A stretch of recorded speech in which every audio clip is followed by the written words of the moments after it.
नमस्कार, स्वागत है आपका इवन राजस्थान में। आपके साथ मैं हूं कृपाशंकर शर्मा। खबरों को विस्तार से जानेंगे, लेकिन उससे पहले नजर हेडलाइंस पर। प्रदेश भर में भाजपा कार्यकर्ताओं ने मनाया 37वां स्थापना दिवस।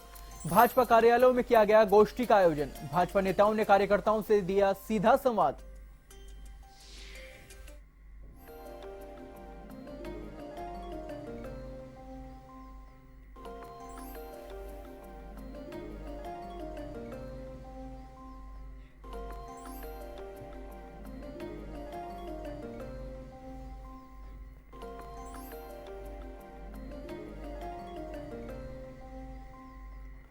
चोमू के गोविंदगढ़ में दर्दनाक हादसा। अवैध टायर फैक्ट्री में बॉयलर फटने से 5 ने गंवाई जान। 2 की हालत गंभीर। पुलिस थाने से 500 मीटर की दूरी पर हुआ हादसा।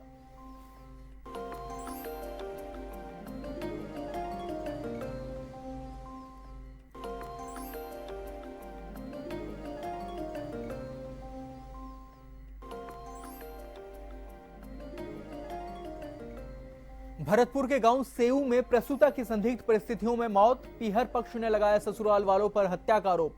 दहेज हत्या का दर्ज कराया मामला। पुलिस मामले की जांच में जुटी।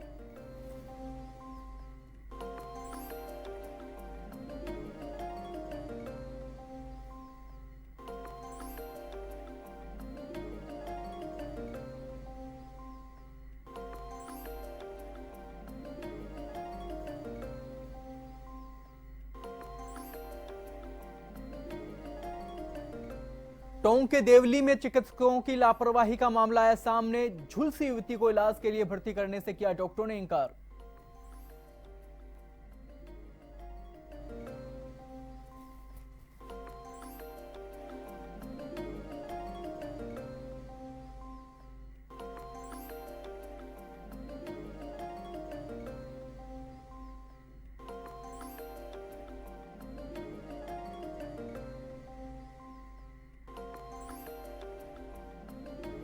अजमेर के नसीराबाद में 90 वर्षीय विक्टोरिया ने की इच्छा मृत्यु की मांग।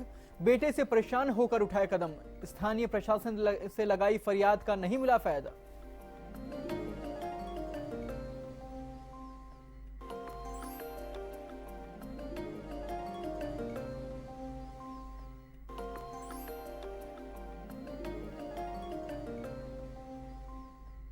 अब खबरें विस्तार से। धौलपुर में प्रदेश कांग्रेस कमेटी अध्यक्ष सचिन पायलट ने झील का पूरा गांव का दौरा किया, जहां उन्होंने स्वर्गीय नरेश कुशवाहा के परिजनों से मुलाकात की। आपको बता दें कि पूर्व विधायक बेल कुशवाहा नरेश कुशवाहा की हत्या के जुर्म में ही आजीवन कारावास की सजा काट रहे हैं। पायलट ने नरेश के पिता मेघ सिंह से मुलाकात कर उन्हें ढांढस बंधाया। इस दौरान मीडिया से रूबरू होते हुए पायलट ने मेघ सिंह के संघर्ष की सराहना करते हुए कहा कि इसके नुकसान की भरपाई तो कोई नहीं कर सकता, लेकिन जिस हिम्मत से उन्होंने अन्याय के खिलाफ अकेले जंग लड़कर अपने बच्चे के हत्यारों को सजा दिलाई है, ये काबिले तारीफ है। उन्होंने कहा कि जिस तरह से न्यायपालिका ने एक को सजा सुनाई है, मुझे उम्मीद है कि बाकी गुनहगारों को भी जल्द ही हिरासत में लेकर कार्रवाई की जाएगी।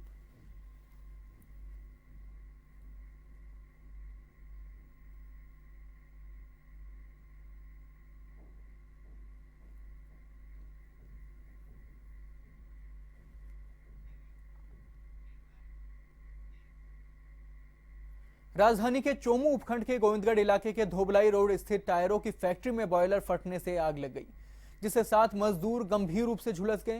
वहीं फैक्ट्री में अफरा तफरी का माहौल हो गया। घटना की सूचना पर दमकल की गाड़ियों ने मौके पर पहुंचकर आग पर काबू पाया। घायलों को 108 की मदद से गोविंदगढ़ सीएचसी भिजवाया गया, जहां गंभीर हालत में सभी को जयपुर रेफर कर दिया गया। बताया जा रहा है कि इनमें से 5 मजदूरों ने अस्पताल में इलाज के दौरान दम तोड़ दिया और 2 का उपचार जारी है। पुलिस के अनुसार श्रमिक सुखदेव, राजू, हीरालाल, हीरामल और एक महिला मजदूर सियाबाई की मौके पर ही मौत हो गई। सभी मृतक मध्य प्रदेश के निवासी बताए जा रहे हैं। वहीं घटना की गंभीरता को देखते हुए जिला कलेक्टर सिद्धार्थ महाजन, एसपी रामेश्वर प्रसाद और अतिरिक्त पुलिस अधीक्षक रामप्रकाश शर्मा घटनास्थल पर पहुंचे और घटना का जायजा लिया। कलेक्टर के आदेश पर फैक्ट्री को सीज कर दिया गया है। जानकारी के अनुसार फैक्ट्री में पुराने टायरों का तेल निकालने का काम किया जाता है।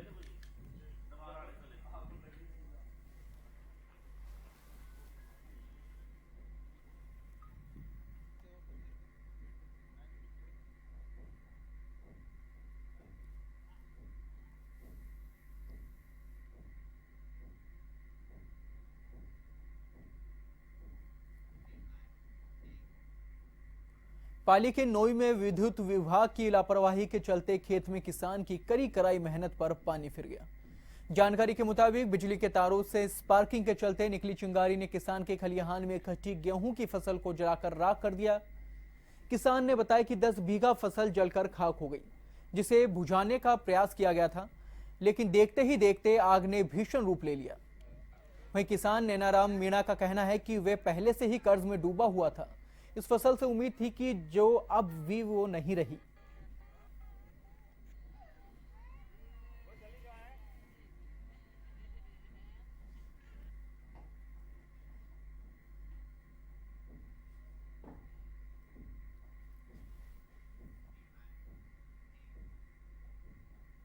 कहते हैं औलाद बुढ़ापे की लाठी होती है, लेकिन अजमेर के नशीराबाद मिशन कंपाउंड निवासी मिस विक्टोरिया के साथ इसका उल्टा हो रहा है। 90 वर्षीय विक्टोरिया को अपने ही घर से निकाल दिया गया। ऐसे में दर दर की ठोकरें खाने को मजबूर मिस विक्टोरिया ने इच्छा मृत्यु की मांग की है। हालांकि न्याय के लिए मिस विक्टोरिया हर उस जगह गुहार लगा चुकी है जहां उसे न्याय मिल सकती थी, लेकिन कोई कार्रवाई नहीं होती देख अब मिस विक्टोरिया ने भारत सरकार से इच्छा मृत्यु की मांग की है। खैर ये तो आगे की बात है कि सरकार क्या कदम उठाती है, लेकिन मिस विक्टोरिया की जीवन पर नजर डालें तो आपको बता दें कि मिस विक्टोरिया शादीशुदा नहीं है। विक्टोरिया ने बताया कि उसने शादी नहीं की क्योंकि उसकी बड़ी बहन और उसके बच्चों के सर से पिता का साया हट गया और घर में सिर्फ कमाने वाली वे अकेली थी। Miss Victoria Ajmer mission school में स्काउट की प्रधानाचार्या थी। 1985 में मिस विक्टोरिया रिटायर हो गई, लेकिन उसकी संपत्ति पर बहन के बेटे की नजर थी, जिसके लिए वे लोग रोज मिस विक्टोरिया से मारपीट करते हैं। ऐसे में मिस विक्टोरिया ने इच्छा मृत्यु की मांग की है।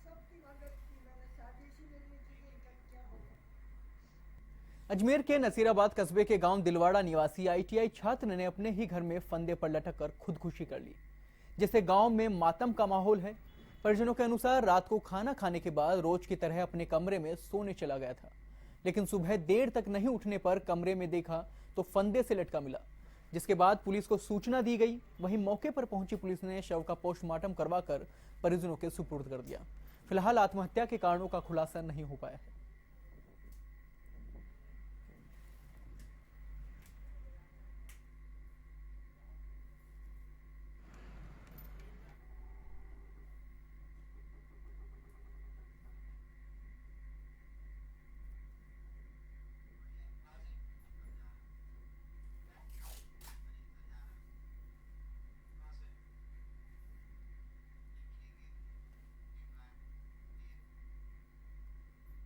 टोंक के देवली में राजकीय चिकित्सालय कर्मचारियों की लापरवाही का मामला सामने आया है।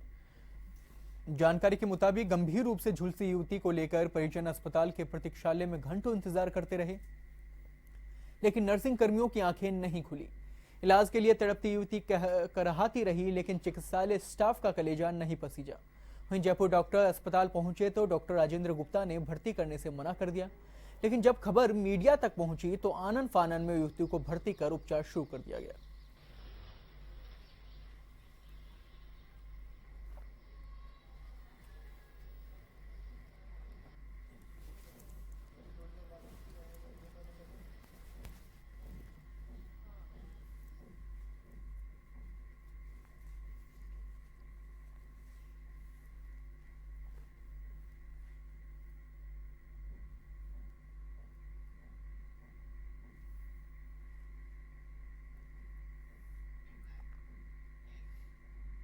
भरतपुर के डीग कस्बे के गांव सेऊ में एक महिला की संदिग्ध परिस्थितियों में मौत हो गई। मौके पर पहुंची पुलिस ने प्रसूता का मेडिकल बोर्ड से पोस्टमार्टम कराकर शव परिजनों को सौंप दिया। वहीं मृतका के पिता ने ससुराल वालों के खिलाफ हत्या का आरोप लगाया है। चौकी इंचार्ज यादराम ने बताया कि मृतक के पिता ने रिपोर्ट दर्ज कराई है कि उसकी पुत्री पपीता की शादी संजय गुर्जर निवासी सेऊ के साथ करीब 11 साल पहले हुई थी, लेकिन पपीता का गोना 1.5 साल पहले ही हुआ था। इसके बाद से ही ससुराल वाले आए दिन दहेज की मांग को लेकर प्रताड़ित कर रहे थे, जिसके चलते बेटी ने शायद ये कदम उठाया।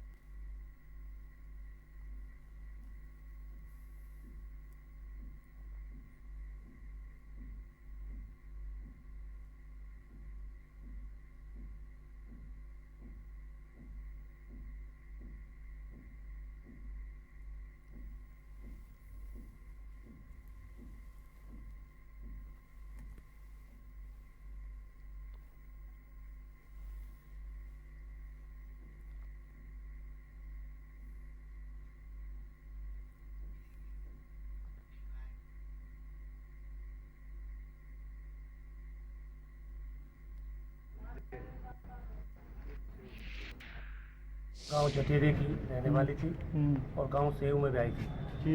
इसके लड़की के पिता ने रिपोर्ट की है दहेज के कारण मेरी बच्ची को इन लोगों ने सेऊ वालों ने मार गिराया, जहर दे करके मार दिया है। इस संबंध में मैं थाना नगर में जंगल ड्यूटी में था, तो वहाँ से उच्च अधिकारियों के आदेश से सीधा सेऊ पहुँचा और उसको अपने ला कर सरकारी गाड़ी में और पोस्टमार्टम हेतु बोर्ड से पोस्टमार्टम कराया जा रहा है। भाजपा 37वें स्थापना दिवस के अवसर पर भीलवाड़ा के ओम टावर स्थित भाजपा कार्यालय में संगोष्ठी का आयोजन किया गया, जिसमें कई मुद्दों को लेकर कार्यकर्ताओं से विचार विमर्श किया गया। इस दौरान भाजपा सरकार द्वारा चलाई जा रही जन कल्याणकारी योजनाओं को लोगों तक पहुंचाने पर भी चर्चा की गई। संगोष्ठी में जिला प्रमुख शक्ति सिंह हाडा, विधायक विठल शंकर अवस्थी, नगर परिषद सभापति ललिता समदानी सहित कई लोग मौजूद रहे।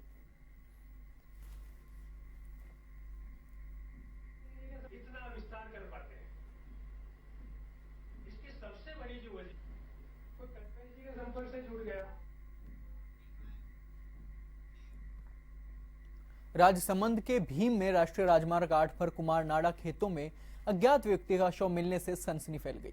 वहीं शव सूचना पर सीआई ज्ञानेंद्र सिंह में जाप्ता मौके पर पहुंचे। शव की शिनाख्त लालाराम निवासी बदनौर के रूप में हुई, जिसकी सूचना परिजनों को देकर शव का पोस्टमार्टम करवाकर परिजनों के सुपुर्द कर दिया गया। फिलहाल मौत के कारणों का खुलासा नहीं हुआ है। वहीं पुलिस मामले की जांच में जुटी है।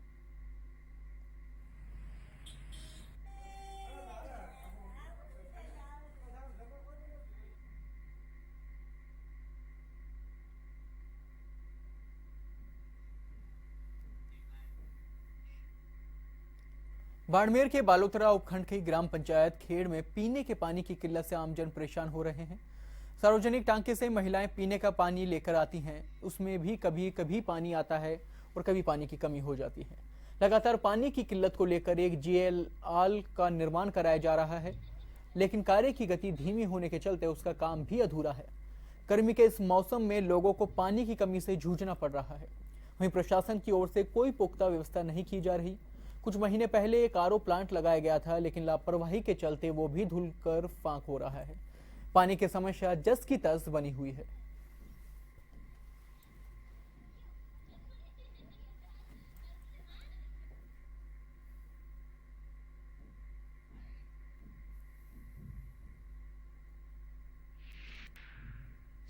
ने उच्च अधिकारियों को बता दिया है कि खेड़ में पानी की समस्या है और लिख के भी दिया और मौखिक रूप से भी बताया गया है। अच्छा, जो उसमें सुधार भी हुआ है, ये की आपूर्ति बराबर हो रही है। ये हमने उच्च अधिकारियों को बता दिया है कि जेलआर काफी समय से बंद है, इसके कारण खेड़ गांव की जो पानी की समस्या है बनी हुई है। जगह जगह जैसे ग्राम पंचायत द्वारा भी पहले सार्वजनिक टांके बने हुए हैं, उसमें भी पानी की आपूर्ति होती है पंचायत द्वारा भी, और जो पीएचडी द्वारा जो कनेक्शन है इसी एक ही टांके में, सार्वजनिक टांके में। अभी रुकेंगे एक ब्रेक। हनुमान जयंती के उपलक्ष्य में 11 अप्रैल को अलवर में 10वीं विशाल ध्वज यात्रा निकाली जाएगी। पदयात्रा में 501 से अधिक श्रद्धालु ध्वजवाहक के रूप में भाग लेंगे। गुरुवार को श्री हनुमान सेवा मंडल की ओर से आयोजित प्रेस वार्ता में यह जानकारी दी गई। आयोजन प्रभारी राजकुमार गोयल ने बताया कि ध्वज यात्रा कैडलगंज स्थित हनुमान मंदिर से शुरू होकर शहर के मुख्य मार्गों से होते हुए अकबरपुर वाले हनुमान मंदिर पर पहुंचेगी। करीब 20 किलोमीटर की इस ध्वज यात्रा में कई जगहों पर स्वागत किया जाएगा।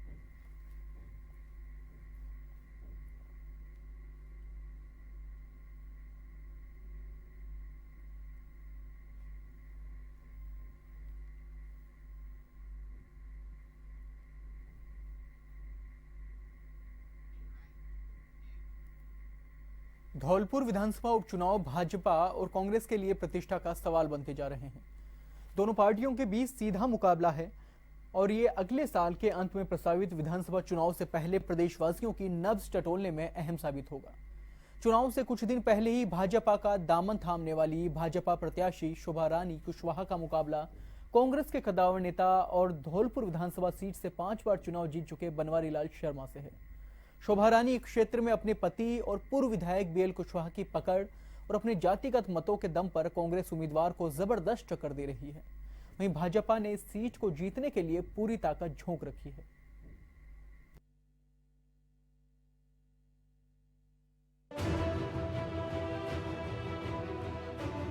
मुख्यमंत्री वसुंधरा राजे और उनके मंत्रियों ने धौलपुर में डेरा डाल रखा है। सभी अपने उम्मीदवार की अधिक से अधिक मतों से जीत सुनिश्चित करने में जुटे हैं। वहीं कांग्रेस अध्यक्ष सचिन पायलट सहित पार्टी के दिग्गज नेता भी धौलपुर में पार्टी के प्रचार में जुटे हुए हैं। धौलपुर में कुशवाहा वोट महत्वपूर्ण भूमिका निभाते हैं, इसलिए भाजपा ने जेल में सजा भुगत रहे बीएल कुशवाहा की पत्नी शोभा रानी को टिकट दिया था। 2013 के चुनाव में ये सीट बसपा के खाते में गई थी, लेकिन अब इसे अपने खाते में डालने के लिए सत्तारूढ़ भाजपा व मुख्य विपक्षी पार्टी कांग्रेस ने पूरा जोर लगा दिया है। यूपी में दलित वोटों के साथ आने से भाजपा उत्साहित है। इस उपचुनाव में बहुत भारी मतों से वसुंधरा जी के नेतृत्व में, परिणामी जी के नेतृत्व में हम ये चुनाव जीतने वाले हैं। और मैं तो ये कहता हूं कि कांग्रेस ने तो वहां हथियार ही डाल दिए हैं। बहुत भारी मतों से हम इस सीट को जीते। मुख्यमंत्री वसुंधरा राजे अपने मंत्रिमंडलीय सहयोग के साथ धौलपुर में जची हुई है।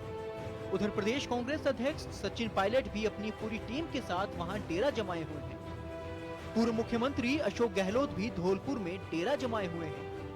वे भी लगातार चुनावी सभाएं कर रहे हैं। कांग्रेस में चुनाव प्रचार की कमान प्रदेश अध्यक्ष सचिन पायलट संभाले हुए हैं। पूर्व मुख्यमंत्री गहलोत ने आरोप लगाया कि सरकारी मशीनरी का दुरुपयोग किया जा रहा है। प्रहलाद शर्मा जी वरिष्ठ नेता है, इन्होंने वसुंधरा जी को एक बार चुनाव में हरवा दिया था असेंबली के अंदर इसी क्षेत्र से। तो वसुंधरा जी उनका हिसाब बराबर करने के लिए ये इनके प्रकार चुनाव कैसे हम जीतते हैं उस पर वो लगी हुई है। अपने मंत्री को भेजना हो, साथ में दुरुपयोग करना हो, वहाँ प्रशासन और जिला प्रशासनिक मशीनरी से, चाहे वो पुलिस प्रशासन हो चाहे प्रशासन हो, उनके माध्यम से धमकाने के काम करने हो, सब काम वहाँ पे शुरू हो गए हैं। बसपा विधायक बीएल कुशवाहा को हत्या के मामले में सजा होने के बाद उनकी विधानसभा सदस्यता समाप्त हो गई थी, जिसके कारण ये उपचुनाव हो रहे हैं। धौलपुर विधानसभा सीट पर उपचुनाव के लिए 9 अप्रैल को वोट डाले जाएंगे। भाजपा खेमे में मुख्यमंत्री राजे की रणनीति पर पूरा चुनाव लड़ा जा रहा है। वहीं मंत्री एवं विधायकों के साथ वरिष्ठ नेताओं को स्थानीय पार्टी नेताओं के साथ तालमेल बैठाकर प्रचार में लगाया गया है। वहीं उत्तर प्रदेश में बुरी तरह पराजित हुई कांग्रेस इस सीट पर जीत दर्ज कर सदमे से उभरने के प्रयास में लगी है। कृष्ण शर्मा एवं JV जयपुर।